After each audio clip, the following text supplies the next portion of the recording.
is my interest. My whole interest will be served by serving their interest. They're all interests I might try to appeal to, might try to satisfy. That won't accomplish fully and completely and as satisfying as service to Krishna. That is our conception. That is the yogi conception also. It's one-centered, single intelligence, focused on samadhi, that kind of concentration. There, on Krishna. You know that story of Arjuna and the Dronacharya? Then I asked Dronacharya, is our teacher in the Bhagavad Gita, the brigade archery teacher, and he was telling his students, come up. He put one bird in the tree, and he told the students to come up one at a time to shoot that bird. He told, I want you to put the arrow in the bird's eye. So he called one student up and he said, can you see? What do you see? He said, oh, I see the tree, I see everything. Get away. Go away from me. Then next student came out. Do you see the tree there?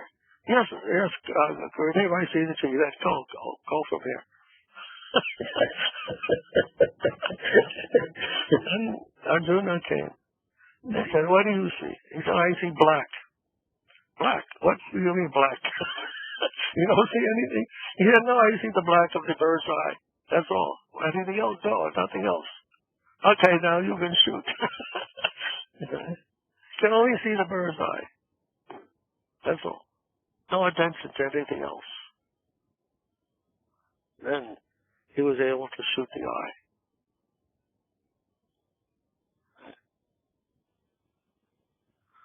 So like that, laser attention on Krishna.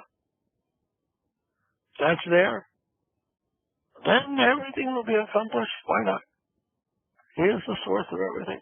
If you can please the source, then all other things will be satisfied. All other things will be pleased. All other things will be accomplished.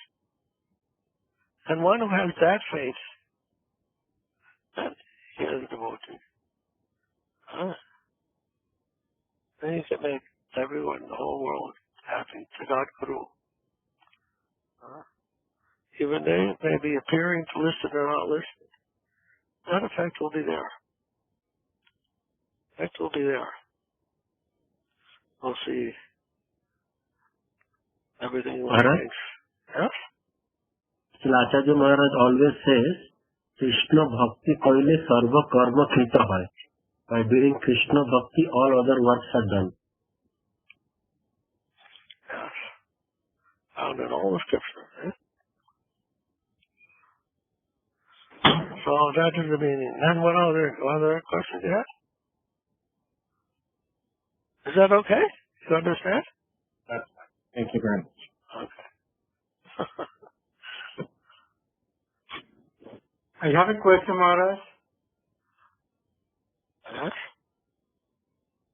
The last week we were talking about that Atato Brahma Jigyasa. They said that the word Atato is the most important because it's at the moment that the Jiva have a connection with the Vaishnava, pure devotee, and then for that connection he can understand and start his spiritual life. But in the case of those yogis that they are impersonalists, and they try to get liberation, they try to get mukti, they don't connect with any Vaishnava or any devotee. And these people, they with the yoga, they try to get that mukti.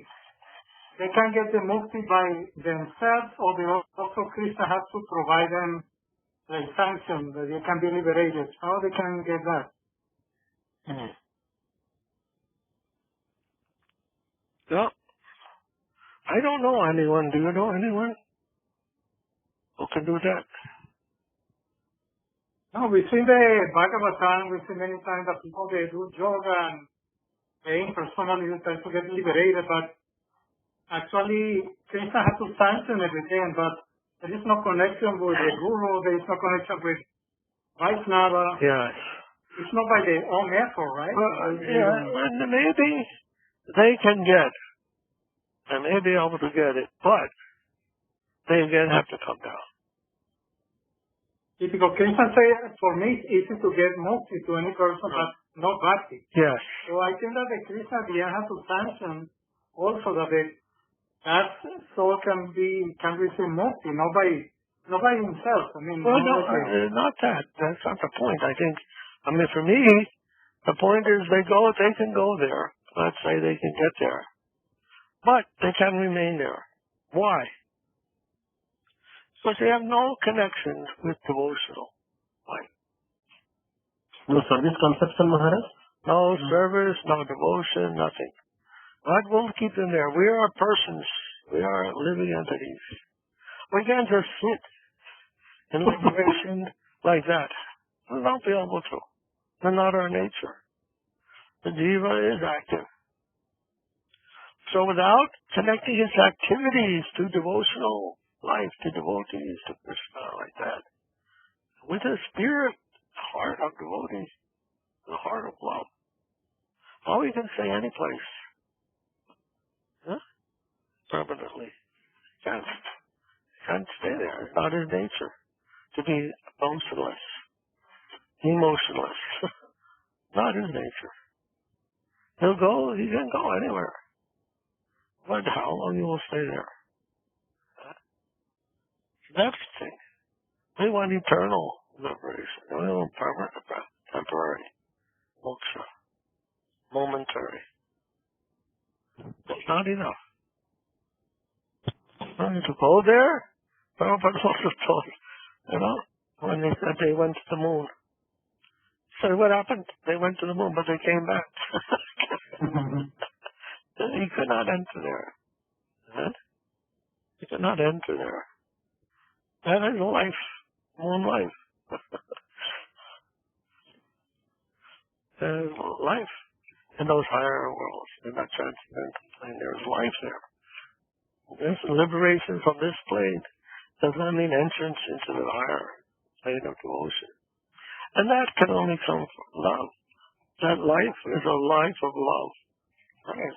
And Vrindavan is a life of love. Where there is love, there is Vrindavan.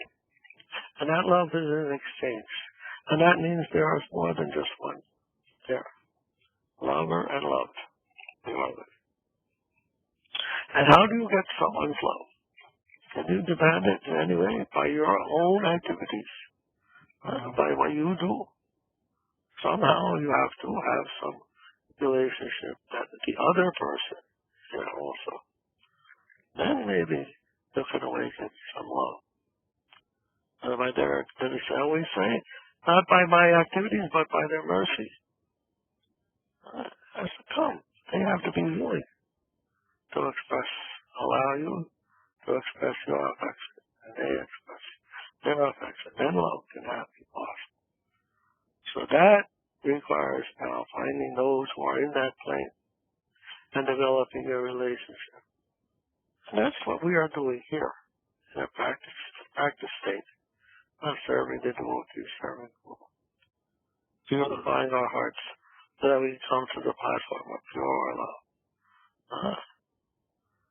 Unconditional, non-materially motivated. And we can be fit into that world. And when we go there, when we can rise to that plane of purity of heart, then we may have some chance to go there at that plane and stay there. That will be our meaning of bhakti.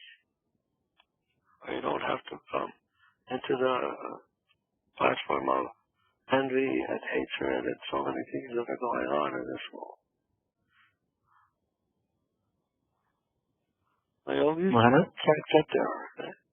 Because they're actually isolate themselves from everyone. So they destroy their own sense. They really destroy the heart and what it means to live in this spiritual world. Enemies to that. They have no understanding of ignorance. They think only by withdrawing everything they can get there. Of course, one thing that yogis get benefit is they're cleansing themselves of all material inclinations. That's there. That may be possible. Srila Guru Maharaj said that he tries to commit a spiritual suicide. Yes. He tries to don't exist. No, we can purify so many material desires, but what is the positive bring? We haven't cultivated any positive, loving, serving, humble attitude, all those things, which are necessary qualifications for entering into the eternal land of sweetness and purity and joy. So we have to have a proper understanding first. Then we'll know what to do. What is our goal? And then what the process we have to take up to get there. Hare Krishna. Maharaj, I have a query about whether the Bhakti Yoga that has been told many times, that has anything different existence than the pure devotion, or Bhakti Yoga itself is related to pure devotion. Is there a difference between Bhakti Yoga and pure devotion? Is that what you're saying? Yes, Maharaj. Because the yoga term is there, is it as anything different than the pure devotion? Well, I mean, we know there are different stages of development. Shraddha, Sadhu-Sanga, Kriya, Narada-Vritti, Nishtha, Ruchi. All these stages are explained. And there's a whole process of Bhakti Yoga, the time processes of devotional service, Shravanam, Kirtanam, Krishna Smaranam, and so forth. Archanam, Vandanam, Dasam. All different stages of Bhakti Yoga, or you want to call it. So now, if you want to speak of prem, or what else? What else you want to call it? Prem and Bhakti Yoga. Well, Bhakti Yoga is the method, we have the acharyas, that Sambandha, Abhideya, Prayojana, Yes, Maharaj. So this is different stages. Bhakti Yoga represents more or less the Abhideya. Abhideya means the means by which we come to the platform of Prayojana, our desired goal. So in this way we can look at different aspects of what we are doing, our practice, and what it is we want to achieve. In that sense, you can say there's some difference. But otherwise, you can't eliminate one in favor of the other. If you want prem, you have to also engage in those activities that are conducive to that. Anyhow, I was thinking that you told before about Guru Maharaj told that Buddhi Yoga is higher than Bhakti Yoga. So then it seems to be some higher stage than Bhakti Yoga. So it seems to me. Yes. That's why I was... Of course, because, I mean,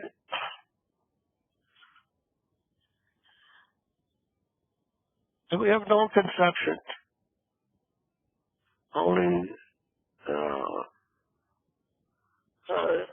very hard to tell who is a devotee or not by the conception.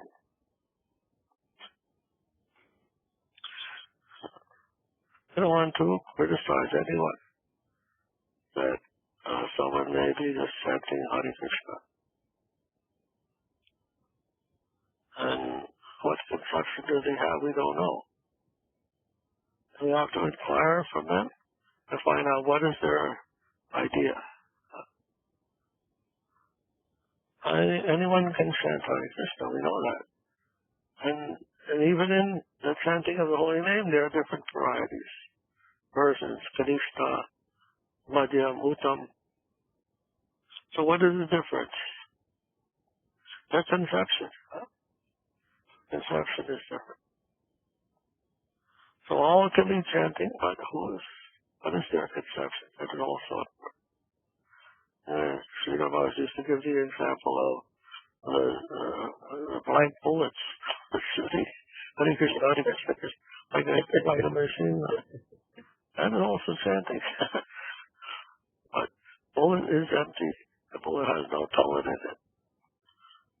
Or the Ayurvedic medicine without the medicine.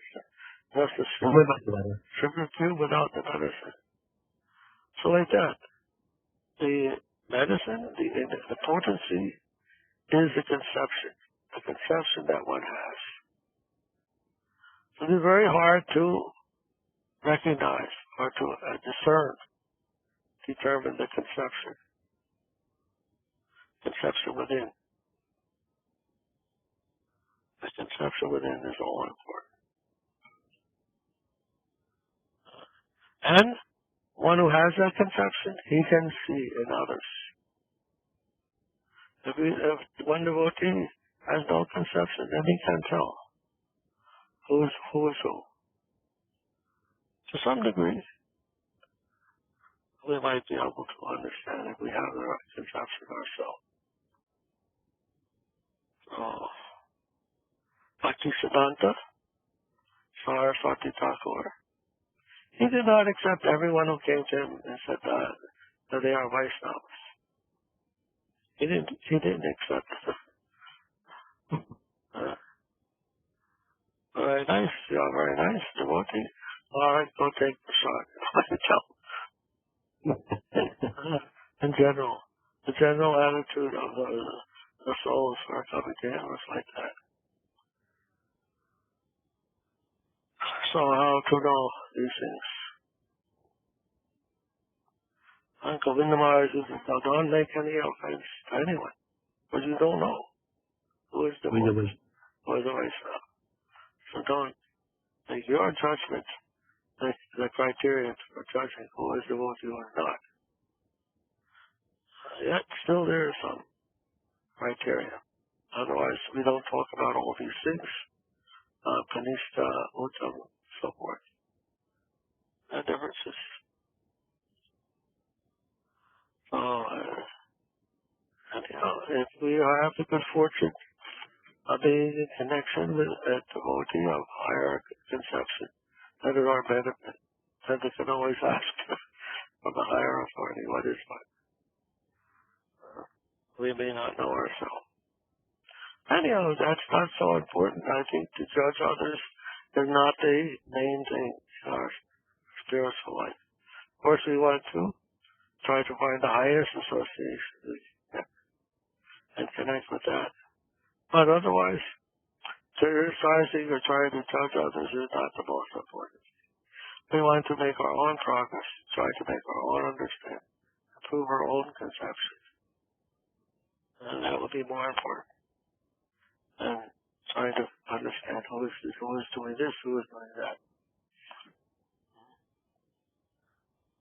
I remember Govinda Maharaj also used to say, they have some favorable attitude towards Sripad Maharaj, and we're not going to make any more judgment than that.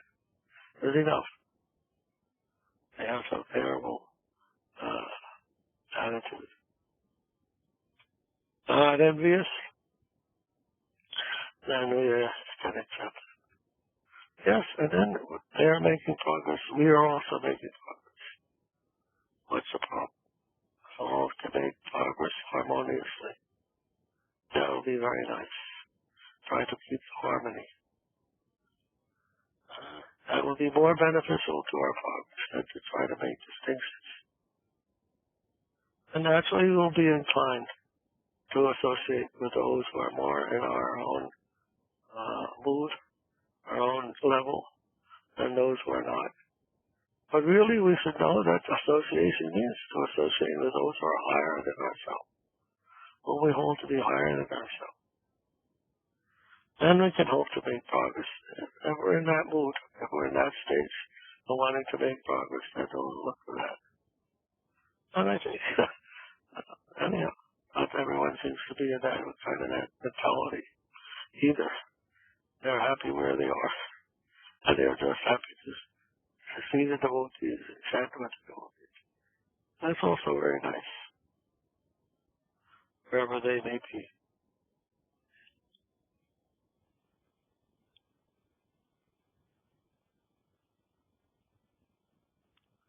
Now, Maharaj, yes? one more thing, Maharaj, in Bhagavatam, the first sloka, it begins with the second aphorism of Vedanta Sutra, Janma Dasyato, and it also talks about some meditation there, Dhimahi, and also in the second verse, it talks that the highest religious principle of Bhagavatam cannot be, grasped by those who are envious. Means the prime necessity to be of, free from envy. So, to approach the devotional, Bhakti Yoga seems to me, the prime necessity is to become non-envious. And how one can, situate in that platform. Envy means ego. I want to be as same as that other person or whatever higher. This is ego. That's not going to help. The spiritual life is not a competition of one person to another. If we have that mentality, that's material, mundane.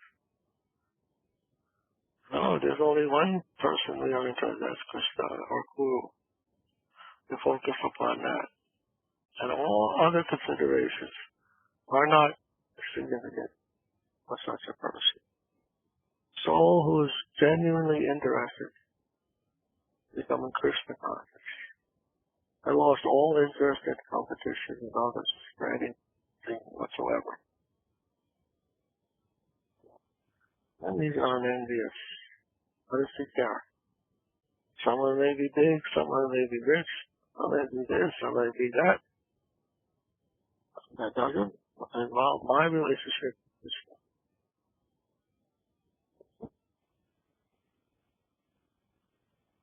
In spiritual life, people come to spiritual life, but they all want to be the biggest devotee.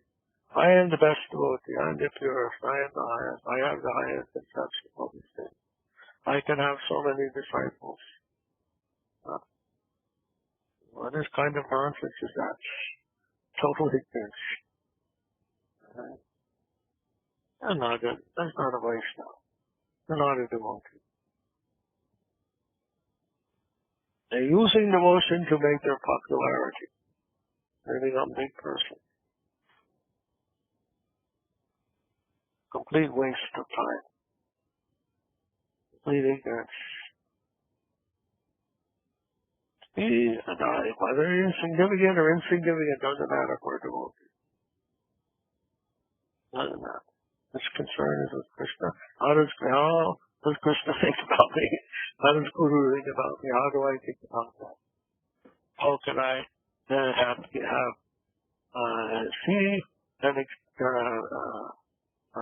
please Guru and Krishna by whatever I may be doing, however small, however big.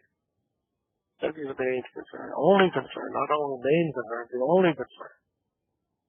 All everything else, everything else. I mean nothing. Nothing that has a material significance only in this material world, who may be happy, who may be exalted who may be disgraced in all material consideration. And to become, I was thinking, some people want to be popular among the swine. You know, the hogs and the swine. They're looking for popularity among those people. Like hogs and swine. What's the use of that? I'm the most popular among all the frogs.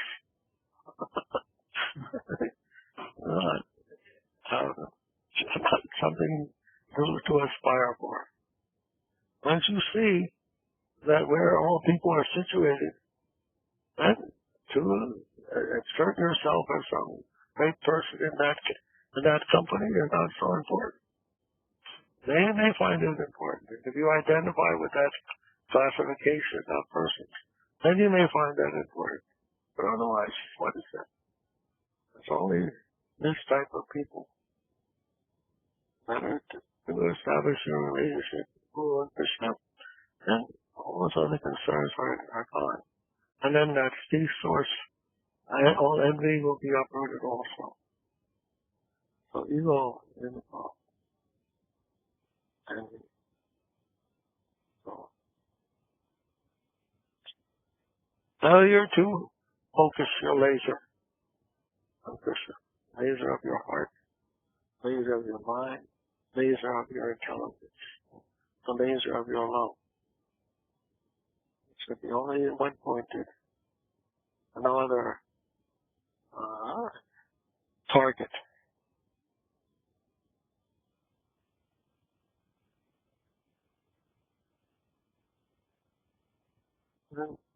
John Prabhu, you had one other question also, I think. I remember now you said when someone becomes confused, how is that transcendental?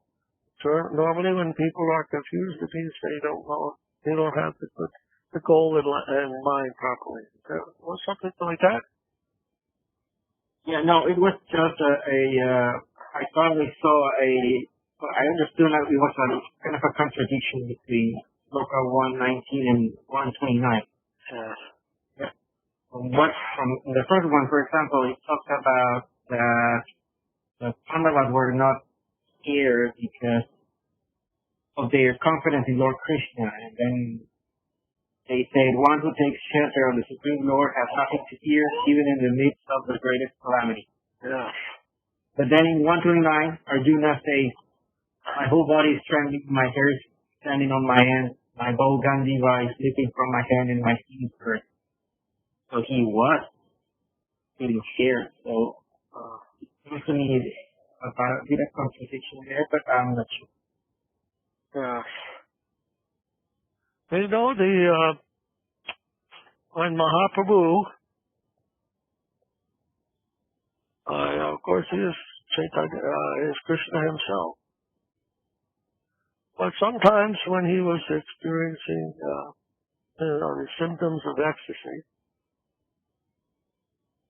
he became completely like a madman.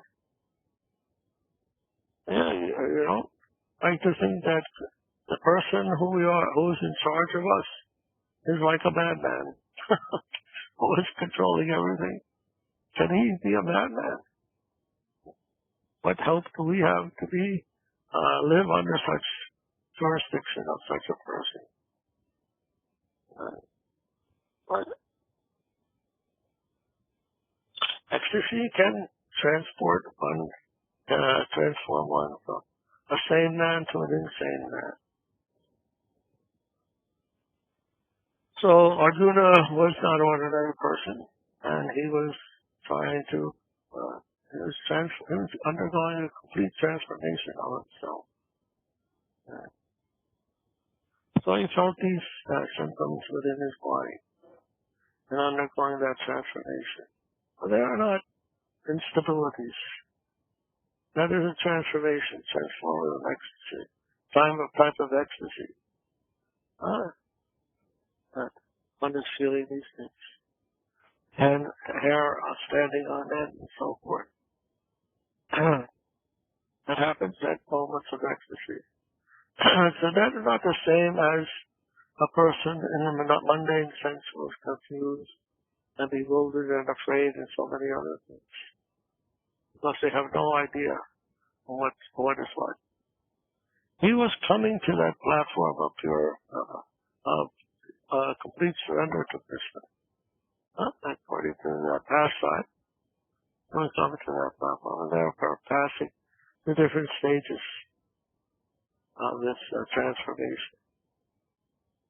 And so that was referring, I think that paragraph refers to that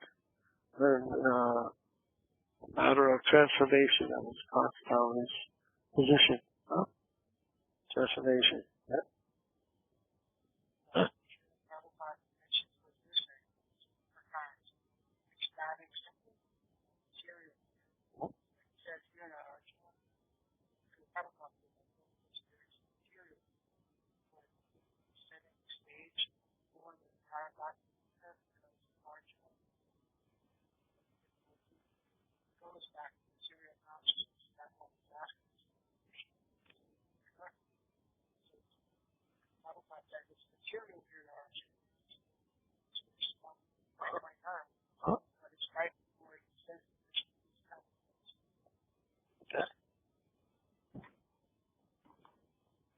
So there are many interpretations. I would not put one person says and as the only one. Maybe many interpretations, but I think in the light of what we understand the Gita is about, and Arjuna is about, and Krishna is about, we have to see it accordingly in the context of a whole. Maharaj? Yes. Also in the Bhagavad Gita, when Arjuna was like trembling and all this, you see that actually he was not afraid of himself. He was seeing the family members they had to fight with. And they had to see that after the battle, many women will be widowed, and there will be a lot of orphans. And they say that the population will degrade. So actually he was not afraid of himself to die. I was afraid of what's going to happen after. Yeah. So that's why he didn't want to fight. Actually, he's not afraid of himself because he's a warrior. He is not afraid to die, but he was afraid what is going to happen after the battle. So many things that they say that will be inauspicious. And Krishna had to recite Bhagavad Gita just to tell Arjuna that he has to fight because it's Krishna's will. But actually he was not afraid himself. He was afraid of what's going to happen. Yeah, we find that in Krishna's pastime of Govardhan Hill. When Krishna told the villagers, and his father also, you don't have to worry about Indra. You don't have to worry about the gods. Come, follow me. That would be the higher activity. But they were all afraid that if they do that, then Indra will ruin their crops, will everything, they won't have any food, their life won't be happy anymore. They were all afraid. Yet, because of their faith in Krishna, the love for Krishna, they that overcame that fear. So that is necessary to have the pastimes, for Krishna to have his pastimes. Those things are enhancing the sweetness of Krishna's pastimes. So, like I said, we have to see the thing in context, the context of the whole.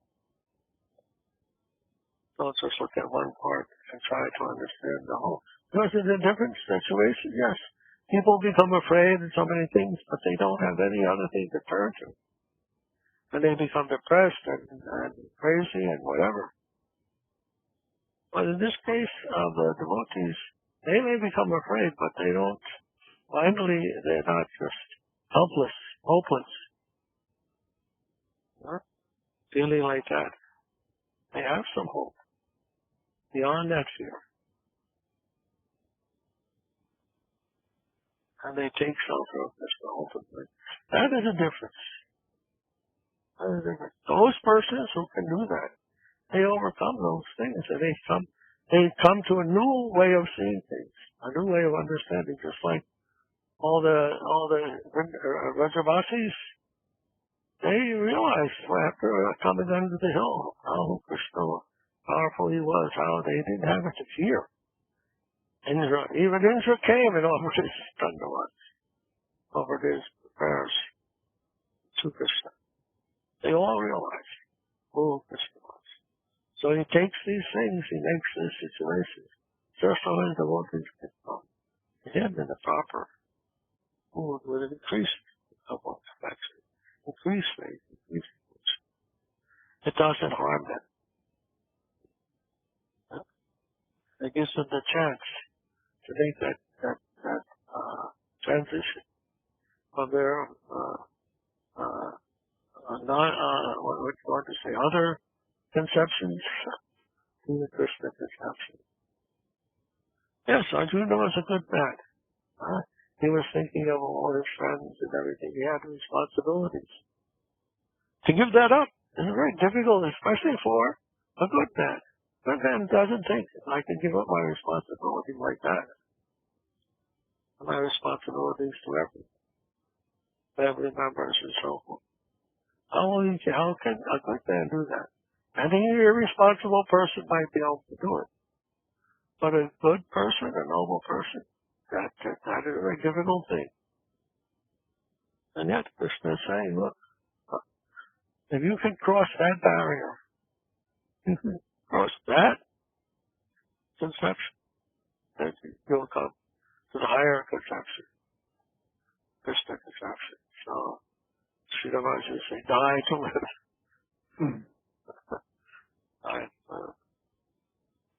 Sometimes, if we can make that transition in the proper way, then it can lead to something beyond what our consciousness is able to comprehend at the present moment.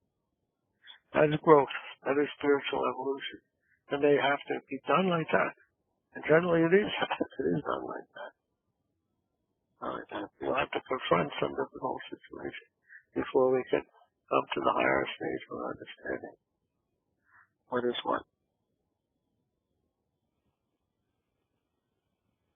Well, I also seen great devotees like Narottam Das Thakur. He also feels the fear. In the song he says that Dekhi Suni Lage Boy Paraiya Noho Nijo Pas. In the Thakur Vaishnavagam song, I'm afraid to see how these things are happening in this world, how the Maya is influencing everything. So, oh Vaishnavas, please take me close to your association, like that he's saying. He's also expressing some inner feeling like that. Yes.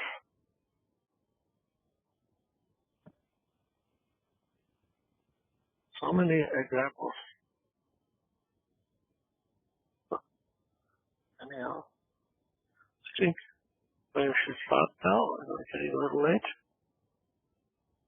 Prabhu, well, John Prabhu, what is that behind you? Look at that. It's like some kind of kite I made with Emma. Huh? It's a paper kite I made with Emma. Oh, a kite, okay. I thought it was some kind of virus. I thought it was the coronavirus. But you put it on the wall. Okay. Very nice.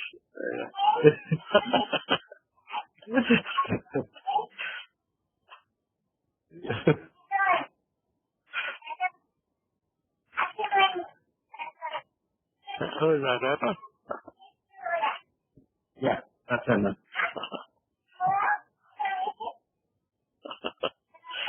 All right.